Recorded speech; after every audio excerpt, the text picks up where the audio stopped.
Hey everyone, nice to see you again. Hope you're well today, wherever you are, whatever you're doing, whatever time it is. So let's do the chanting straight away. Namo tassa bhagavato arahato sammasambuddhassa. Namo tassa bhagavato arahato sammasambuddhassa. Namo tassa bhagavato arahato sammasambuddhassa. Buddham saranam gacchami, dhammam saranam gacchami, sangham saranam gacchami, tudayambi buddham saranam gacchami, tudayambi dhammam saranam gacchami, tudayambi sangham saranam gacchami, tatayambi buddham saranam gacchami, tatayambi dhammam saranam gacchami, tatayambi sangham saranam gacchami. Namo Buddhaya, Namo Dharmaya, Namo Sanghaya. Namo Buddhaya, Namo Dharmaya, Namo Sanghaya. Namo Buddhaya, Namo Dharmaya, Namo Sanghaya. I take refuge until I am enlightened in the Buddha, the Dharma, and the Sangha. Through the positive potential I create by practicing the six paramitas, may I soon attain enlightenment in order to benefit all sentient beings. I take refuge until I am enlightened in the Buddha, the Dharma, and the Sangha. Through the positive potential I create by practicing the six paramitas, may I soon attain enlightenment in order to benefit all sentient beings. I take refuge until I am enlightened in the Buddha, the Dharma, and the Sangha. Through the positive potential I create by practicing the six paramitas, may I soon attain enlightenment in order to benefit all sentient beings. May all sentient beings have happiness and its causes. May they be free from suffering and its causes. May they never be parted from the happiness beyond suffering. May they abide in equanimity, free of bias, attachment to the near, and aversion from the far. I shall cause this.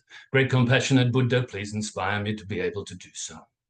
Reverently, I prostrate with my body, speech, and mind, and present clouds of every type of offerings, actual and mentally transformed. I confess all of my negative actions accumulated since beginningless time, and rejoice in all the virtues of all holy and ordinary beings. Please remain until cyclic existence ends, and turn the wheel of Dharma for all sentient beings. I dedicate the virtues of myself and others to the great enlightenment. However innumerable all sentient beings are, I vow to save them all. However inexhaustible my delusions are, I vow to extinguish them all. However immeasurable the Dharma teachings are, I vow to master them all. However endless the Buddha's way is, I vow to follow it completely. Om Mani Padme Hum, Om Mani Padme Hum, Om Mani Padme Hum. Tayata Gate Gate Parasum Gate Bodhiso. Tayata Gate Parasum Gate Bodhiso.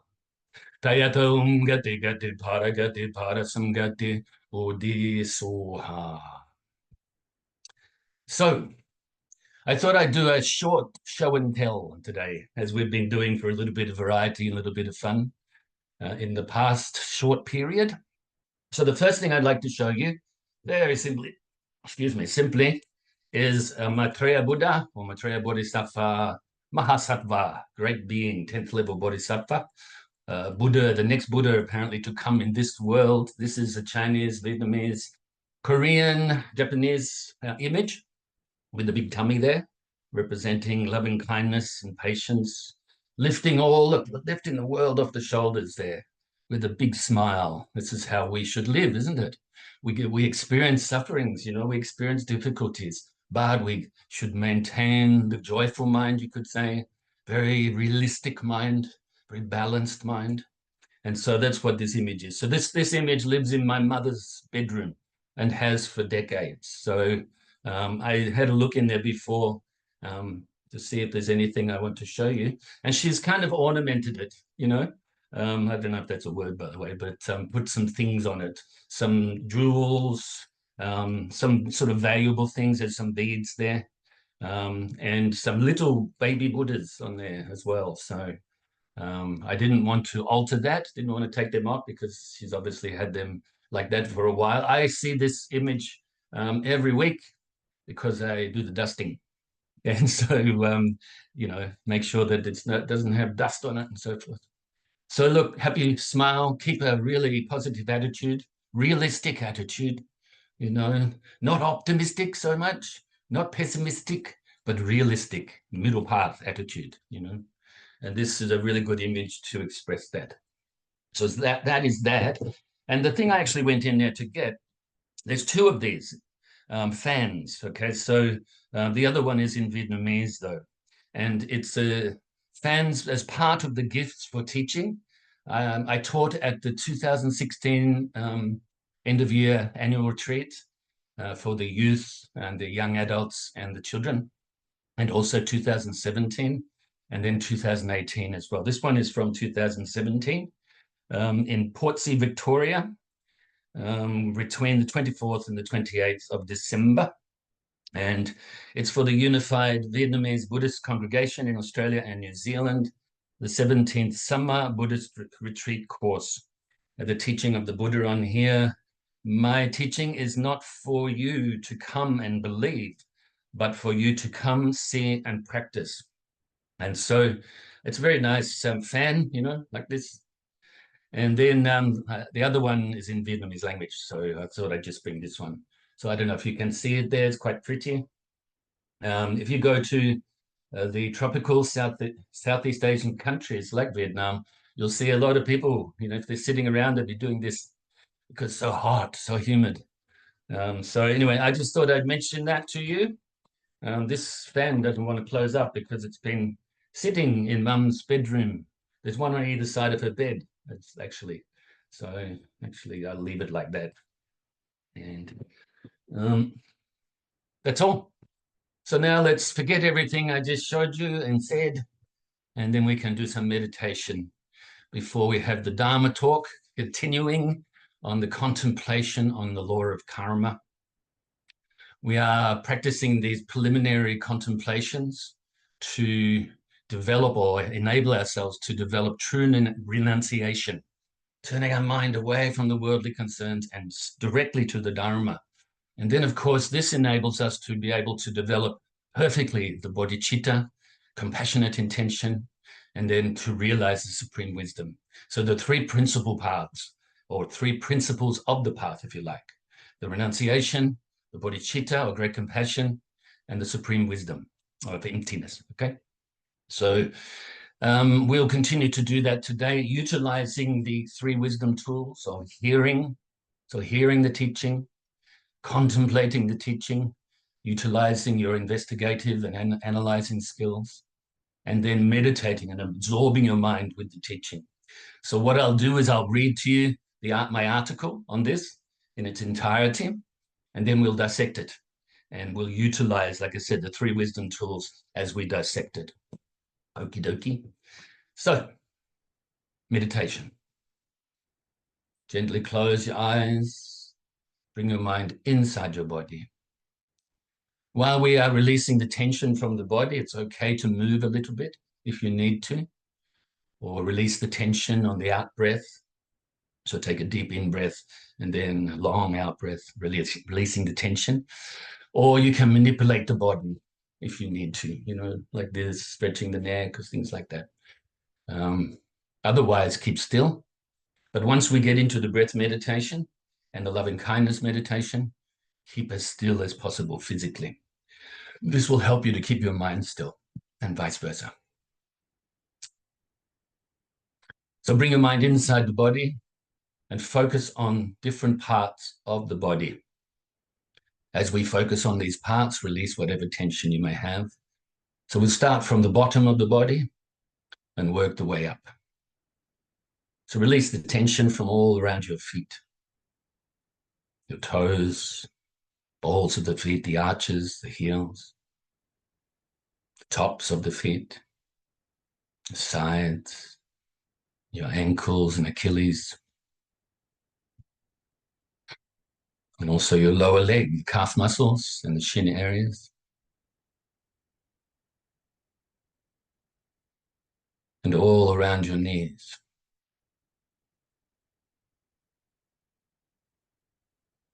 Your upper leg, the quads, hamstrings, and your midsection, your hip flexors, on and around your hips, the groin, the glutes.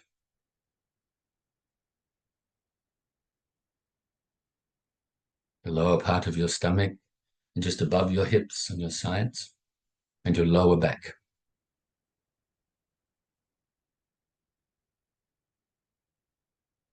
Further up your stomach and your sides, and to the center of your back.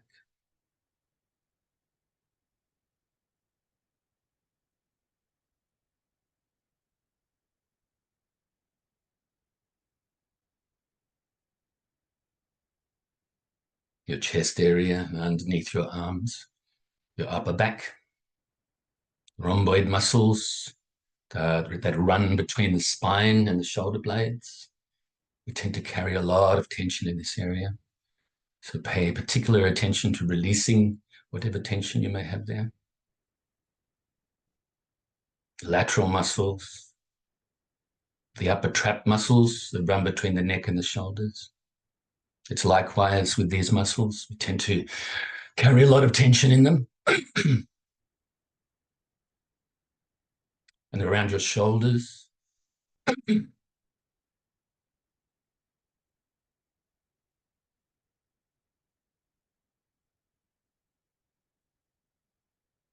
Your upper arms, biceps and triceps. All around your elbows, and forearms, wrists, hands, fingers and thumbs.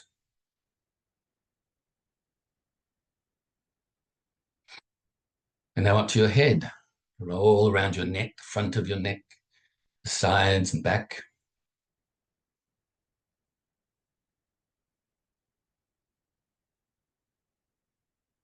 And the back of your head. Sides of your head, around your ears and temples.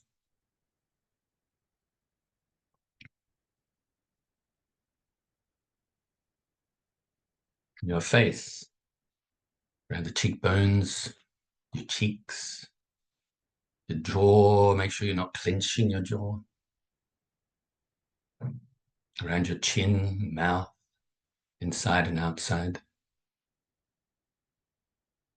Your nose, sinuses, eye sockets, eyes. Make sure you're not frowning on your forehead, nice and relaxed. And finally, the crown of your head. Release whatever tension you have there. And now, just for a few moments, just focus again on releasing whatever tension you may have left over in your body. So scanning your body from bottom to top again, very briefly.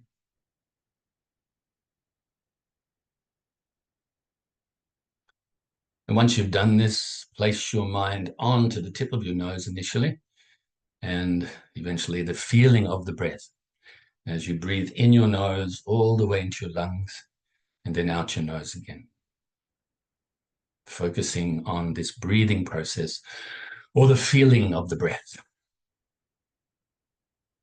Breathing in, breathing out. Being here physically and breathing is all you have to do physically. All you have to do mentally is place your mind onto your breath. And when your mind wanders, replace it onto your breath.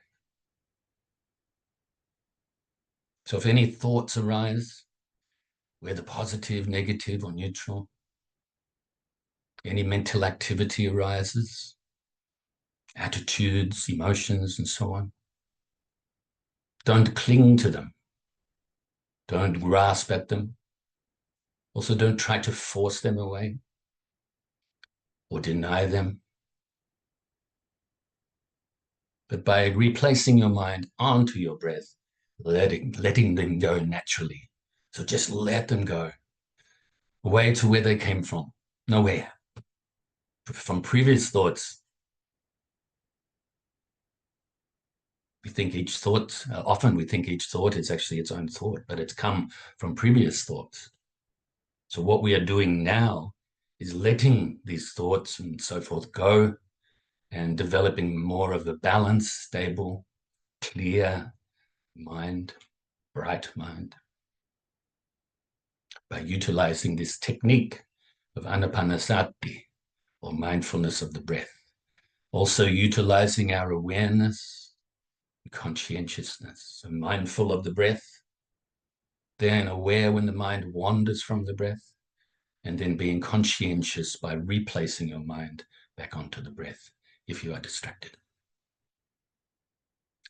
Also, if your mind becomes dull, then brighten it up a little bit by replacing your mind onto your breath more brightly. So let's practice like this in silence for a little bit.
So now we can feel very pleased with ourselves and fill ourselves with universal loving kindness, utilizing the visualization technique of filling your whole being with the white light or nectar. This represents the universal loving kindness. It's the immeasurable loving kindness that can benefit innumerable beings, generating now in your own heart. In a way, you're extending this loving kindness to yourself. You can have thoughts like, may I be happy. May I engage in the causes of happiness. May I be free from suffering.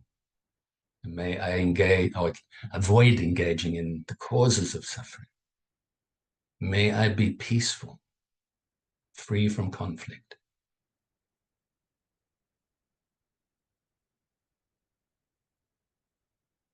Feel yourself with so much universal love and kindness that it now overflows outwards, radiates to your loved ones, your family and friends, filling them with the white light too, filling them with the universal love and kindness. May they too be happy, free from suffering, and be peaceful. And you can utilize your creativity by really visualizing that these people, your loved ones, family and friends in this case, that they are happy, that they are free from suffering, that they are peaceful. And we can only do these visualizations with our eyes closed, remember. Very difficult to visualize, even though we do with your eyes open, even if they're looking only in the one spot. So best to have your eyes closed, even if you utilize the technique of having your eyes open in other meditations, such as the breath meditation. When we are doing the visualization, keep your eyes closed so that you can have the clear image in your mind. Now also include those you regard as strangers that you're indifferent towards, filling them with the universal loving kindness as well. May they also be happy, free from suffering, and be peaceful.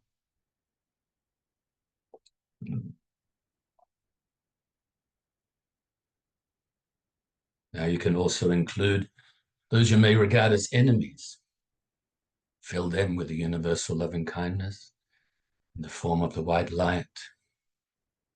May they be happy, free from suffering, and be peaceful.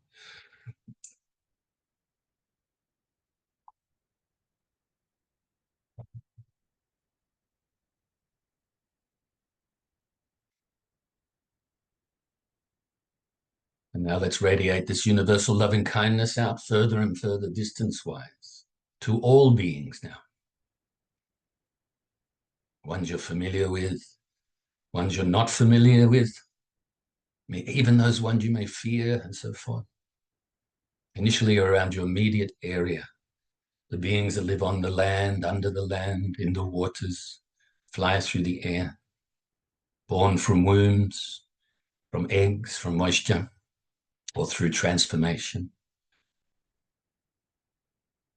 May all these beings be happy, free from suffering, and be peaceful.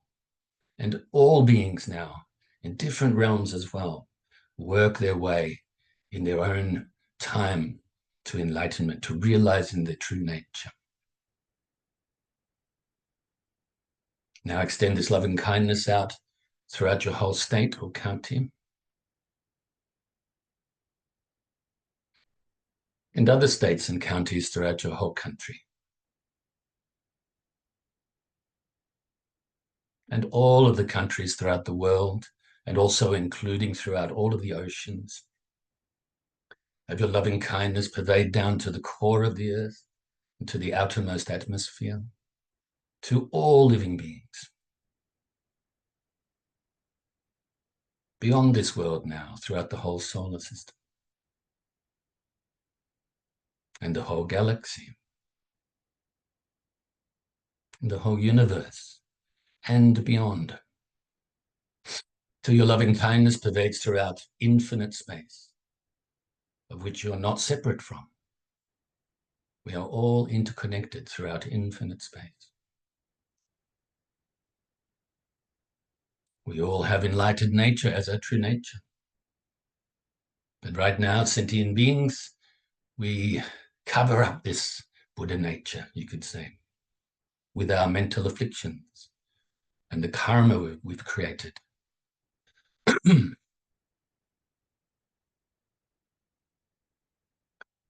So now be present here and now and recite the dedication prayer. Due to this merit, may I soon attain the enlightened state of the Buddha, so that I may be able to liberate all sentient beings from their suffering. May the precious Bodhicitta not yet born arise and grow. May that born have no decline but increase forevermore. And may the precious view of Shunyata not yet born arise and grow. May that born have no decline but increase forevermore. And so now I will read to you the Contemplation on Karma article in full. Last week, I think I got through about 2/3 of it before I got cut off. So here we go. The Buddhist belief in the universal law of karma is a view that has been thoroughly checked and analyzed by many great practitioners and realized masters since the time of the Buddha. Conviction in its validity is gained through logical reasoning. It should not simply be followed blindly. Karma means action or cause. Any action of body, speech, and mind places an imprint, an energy potential, or seed in the mind. Mental seeds are planted through your awareness of what you do, say, or think. The imprints of these actions are left on the mind stream and carried on moment by moment, with the present moment of mind coming from the previous moment of mind. When the necessary supporting conditions are in place, this imprint or latent potency manifests as perceptions or experiences of happiness or suffering.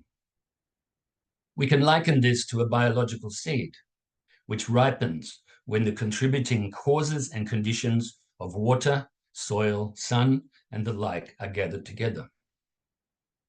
There are three types of action: virtuous, non-virtuous, and neutral. The virtuous actions, or with virtuous actions, the karma ripens as something desirable, a feeling of pleasure in the short term, and ultimately protects you from suffering. With non-virtuous actions, the karma ripens as something undesirable, a feeling of suffering or pain. With neutral actions, the karma is neither virtuous nor non-virtuous, and ripens as something neither desirable nor undesirable. We should thoroughly contemplate well upon the virtuous and non-virtuous actions and their results, so that we ourselves act properly in regards to what to do and what not to do, what to adopt and what to abandon, what to pick up and what to put down. It is said there are 4 laws of karma. Number 1, karma is fixed. Virtuous or good actions must cause pleasure. Non-virtuous or harmful actions must cause suffering. Number 2, karma expands. As with biological seeds, results are vastly greater than the causes. Number 3, karma not committed cannot produce a result. We cannot expect the results and benefits of meditation, for example, if we don't create the causes by practicing meditation. 4, karma, when committed, must produce a result. Once created, karma will not simply disappear. It remains in the mind stream and will ripen in due time, unless purified. The subtle working of karma and its consequences are deeply hidden phenomena, not knowable to the ordinary mind. We need to receive teachings from unmistaken and authentic, learned, and highly realized sources to gain genuine insight and understanding into this subject. There are 2 most basic types of karma. 1, movement of the mind, which is mental karma. And 2, what it motivates, actions of body and speech, or movement of the mind and what it brings. Mental movement is an action of thought. What it causes are actions of body and speech. These are either communicating or not. What causes the worlds? Our actions cause the multitude of worlds. It is the past deeds of living beings that cause all the multitudes of worlds, both the places and the beings they contain. Karma can ripen in this life, next life, or subsequent lives. Actions, both positive and negative, which can ripen in the same life, are due to the special feature of the object or the thought involved. Such karma, which will definitely ripen, are those which involve fierce mental afflictions or fayat that are directed towards an object of special qualities. Anything done on a continual basis, as well as deeds with results which are something seen due to the features of the object or thought. The 4 types of deeds that will definitely ripen are: 1, deeds committed with a strong emotion, positive or negative, that is, with fierce emotions of either mental affliction or faith. 2, deeds committed towards a very holy object, such as the Buddha or one's teachers. 3, deeds committed repeatedly on a continual basis. 4, deeds committed towards objects of special help to you, like your mother and father. This is due to the extraordinary level of assistance they have given you. They have given you a human body capable of reaching enlightenment, for instance. The two features of a deed that can cause it to ripen in the same life are: one, deeds committed towards a powerful object, and two, deeds committed with a very powerful or extraordinary motivation. Now, the four features that make up an object or make an object special are: one, a higher form of life. For example, deeds committed towards a human being are more powerful than towards an animal, as the former has a greater chance of attaining enlightenment in this life. Two, beings in a state of serious suffering. Three, someone who has given you very special assistance. Four, someone who possesses high spiritual qualities or realizations, as they have reached various unstained states, totally involved with the helping all living beings, whether helping or harming such objects with these very special features will surely lead to a quick experience of an appropriate result or birth or life experience. The four types of consequences from karma action are: one, a ripened result, refers to the type of rebirth a being will take. For example, for killing, depending on the intensity of the mental poisons, rebirth will occur in one of the states of suffering, in the hell realm, the hungry ghost realm, or the animal realm. Two, a corresponding experience result. Even if born human, you tend to get hurt in the same way you hurt others. For example, for killing, life is short, or you get sick easily. Number three, a corresponding habit result. You tend to enjoy the same sort of deeds in the next life, such as having an attraction to killing, even as a child. Four, environmental result. Your deeds also affect the kind of world you later live in. For instance, consequences expressed in the outer world for killing are that food, crops, and medicines are inferior, with little nutrition or potency, and cause disease, as well as many beings around you dying early. Are we doing a little bit more time? We got up to just before that paragraph last week. The six conditions for deeds to be done and collected are: one, the deed must be done intentionally. That is, the action is premeditated. It is not done on the spur of the moment or accidentally. Two, the deed must be done to its completion. It must be planned, carried out, and completed. Three, the person who committed the deed feels no regret later. Four, there must be no counteraction to work against the force of the deed. That is, without the purification of confession, regret, future restraint, and other antidotes. Five, the deed must be done with the necessary attendants. These are: any deed in which you rejoice having committed, done with the preliminary motivation and taken to its final conclusion. Number six, the deed is of a type certain to ripen. That is, done with strong emotion, done repeatedly, and done towards a holy object, parents or teachers. We must purify past negative deeds and restrain ourselves from collecting new bad deeds.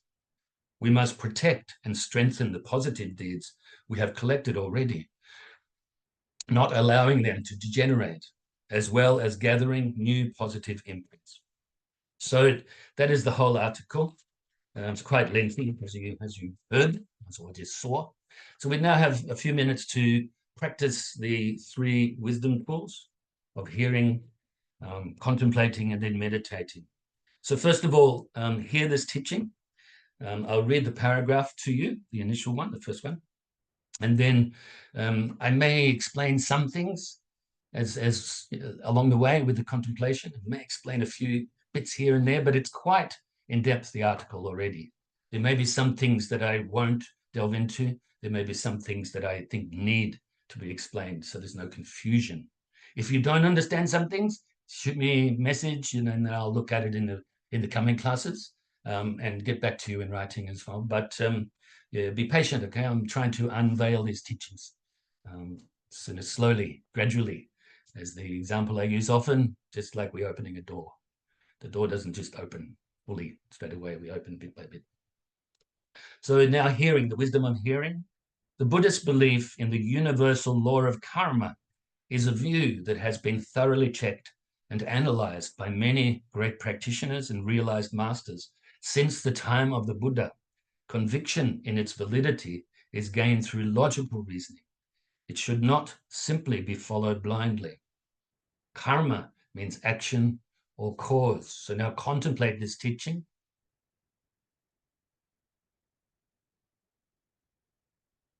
Just as a goldsmith tests for real gold. So we should thoroughly investigate and analyze this teaching on the law of karma to come to some conviction. Eventually, no doubts. So validity in belief in this law of karma teaching, we utilize logical reasoning. Is it real? Is it not real? Is it both real and not real? Is it neither real, not real? So on. So karma means action, cause. Vipaka means the result of the karma, so karma vipaka. Now absorb your mind with this teaching.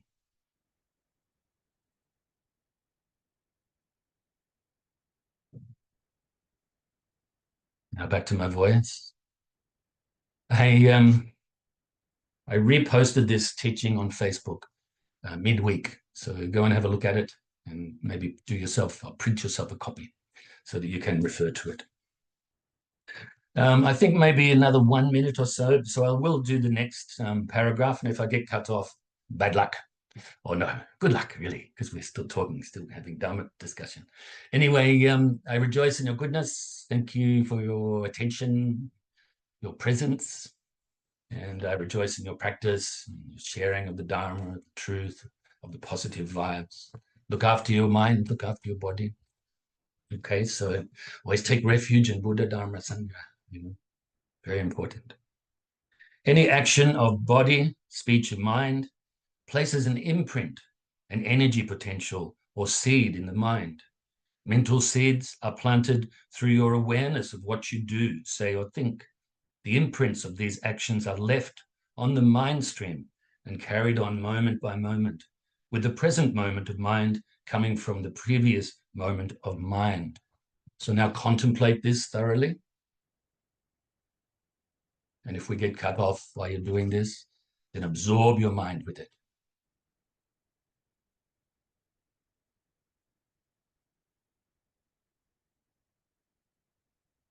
This moment of mind coming from previous moments of mind, leading to the next moment of mind.